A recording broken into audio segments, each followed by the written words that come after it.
The fig tree stood alone on the hillside, its leaves green and abundant, promising fruit that wasn't there.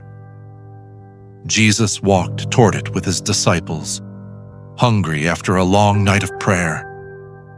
What happened in the next 60 seconds would shock everyone who witnessed it, and the lesson behind his anger would shake the very foundations of religious hypocrisy. But there was something the disciples didn't know yet. It was early morning in Bethany, just outside Jerusalem. The air was cool, carrying the scent of olive blossoms. Jesus and the 12 had spent the night on the Mount of Olives, as they often did during Passover week when Jerusalem's streets were too crowded, too dangerous. Peter's stomach growled audibly. They hadn't eaten since the previous afternoon. The group had been so focused on Jesus' teachings in the temple courts that they'd forgotten about meals.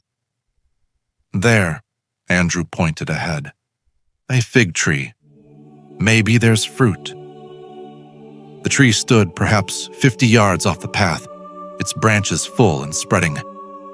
Its leaves were thick and green, the kind of foliage that usually meant one thing: fruit. Ripe, sweet figs hidden among those leaves. Jesus changed direction, walking toward the tree. The disciples followed, their own hunger making them hopeful. And this is exactly where everything changed. Jesus reached the tree and began searching through the branches. His hands moved methodically, pushing aside leaves, looking for the purple-black figs that should have been there. Nothing. Jesus checked again, more thoroughly. He walked around the tree, examining it from every angle. The tree was in full leaf, exactly the condition that indicated it should be bearing fruit. But there was nothing. Not a single fig, just leaves. Beautiful, abundant, completely useless leaves. The disciples saw the change in Jesus' expression. They had traveled with him for 3 years.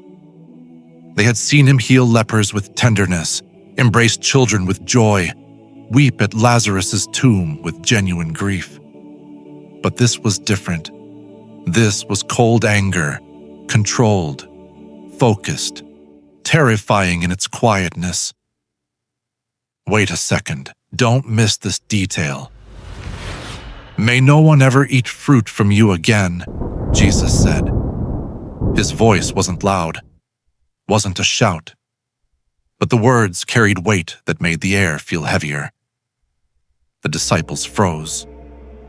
Peter's hand, which had been reaching for a branch, dropped to his side. John took a step back.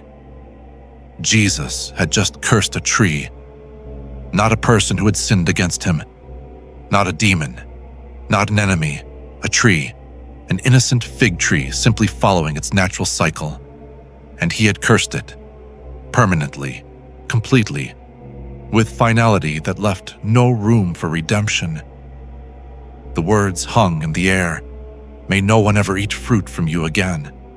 Not later today. Not this season. Ever. Again. It was a death sentence spoken over wood and leaves and roots. You haven't seen the biggest surprise yet.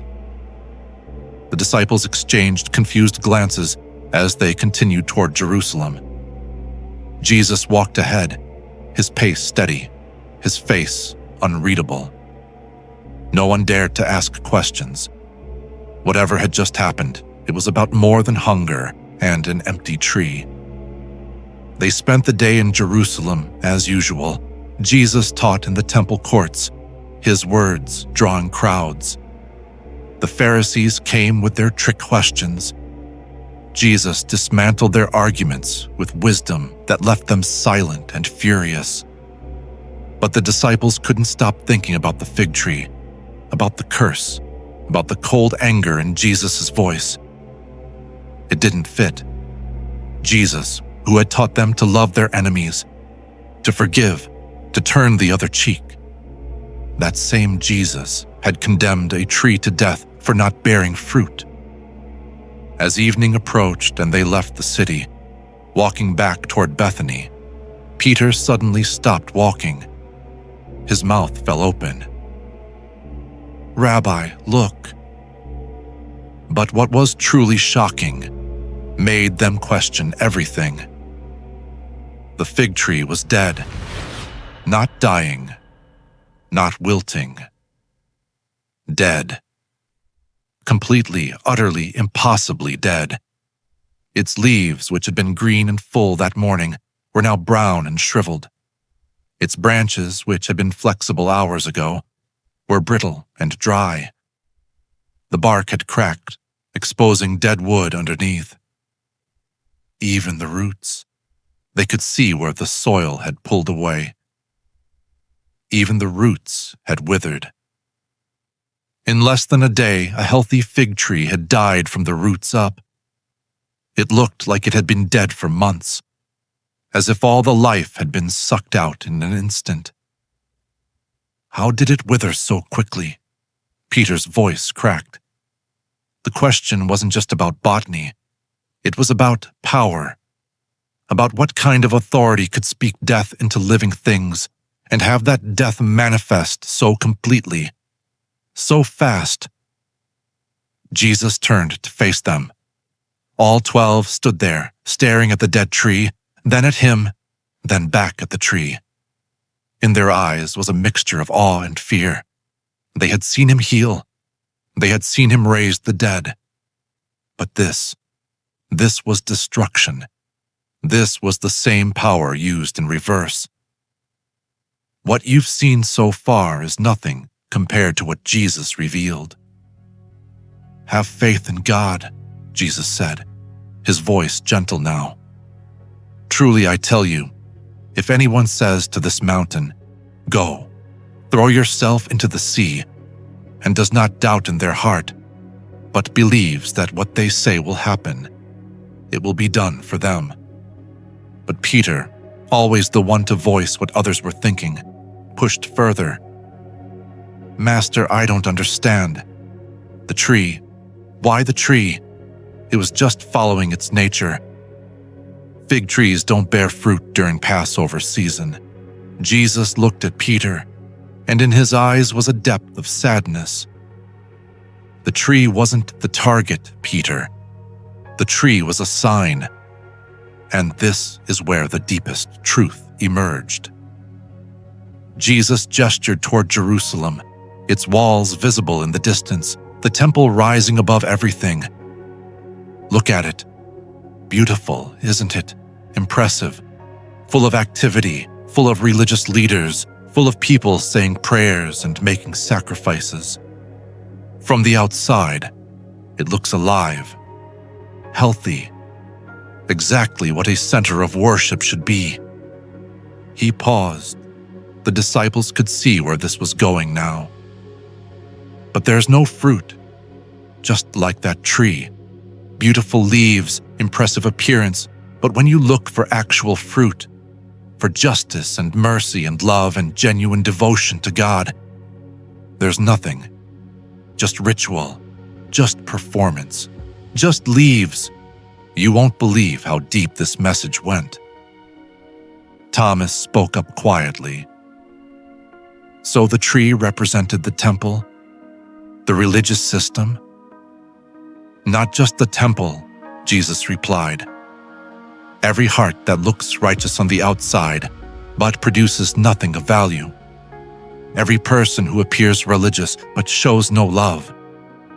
Every institution that claims to serve God but oppresses the poor.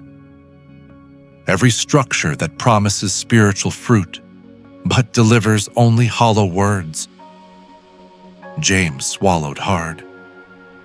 "And the curse? The death of the tree?" Jesus' expression became grave. "Judgment is coming. A tree that produces no fruit, that exists only to take up space while providing nothing. That tree has no purpose. And what happens to Jerusalem?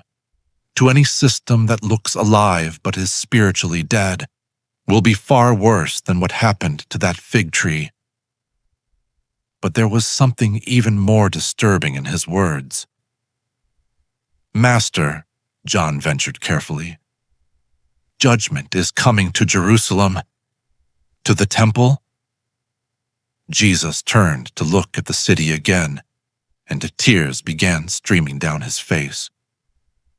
The same man who had cursed a tree with cold authority now wept openly for the city about to reject him. "The days will come upon you when your enemies will build an embankment against you and encircle you and hem you in on every side. They will not leave one stone on another, because you did not recognize the time of God's coming to you." The prophecy was specific, terrifying. Within 40 years, Jerusalem would be destroyed. The temple would be reduced to rubble. And the reason, the same reason the fig tree had been cursed: beautiful appearance, no fruit.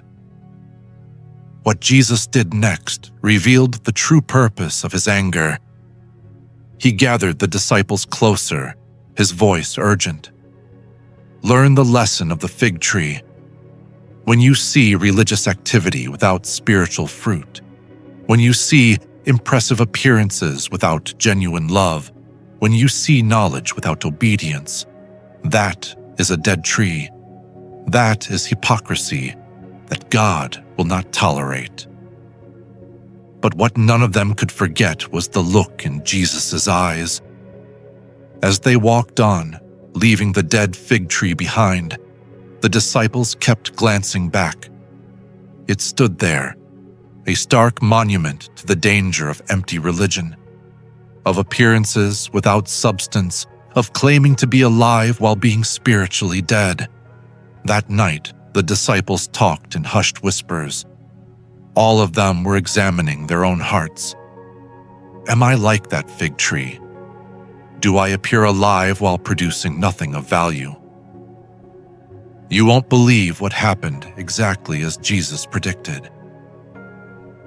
40 years later, in 70 AD, Roman legions surrounded Jerusalem. They built embankments exactly as Jesus had prophesied. They encircled the city, and when they breached the walls, they destroyed everything. The temple was burned. Stones were torn down. Not one stone was left on another. The curse was mercy in disguise, a warning that said, "This is what happens to empty religion. This is the fate of every heart that claims to serve God while producing nothing of value." What happened on that hillside became one of the most important lessons they would ever learn. As they went out into the world after Jesus' resurrection, they carried the lesson with them. They didn't build impressive institutions that cared more about appearance than substance. They lived radically. They shared everything. They cared for widows and orphans. They produced fruit, sometimes at the cost of their own lives. Because they had learned, God is not impressed by appearances. God is not fooled by religious performance. God wants fruit, real fruit, the kind that can only come from staying connected to Jesus and allowing his life to flow through every branch. And the withered fig tree stood as a permanent reminder of what happens when that connection is lost.